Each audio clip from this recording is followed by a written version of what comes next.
What is up, you beautiful people? Welcome to this free course called The Ultimate Guide to Prompt Engineering and Chat GPT.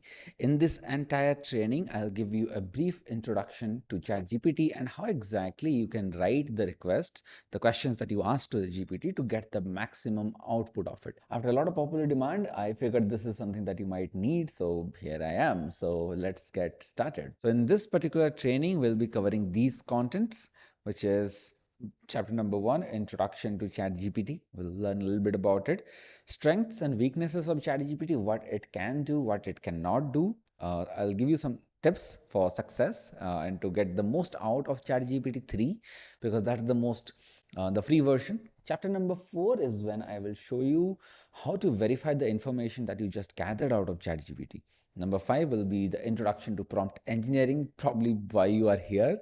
Number 6, prompt defining. Number 7, prompt refining. Chapter 8, I'll give you 3 additional tips to take your prompting to the next level.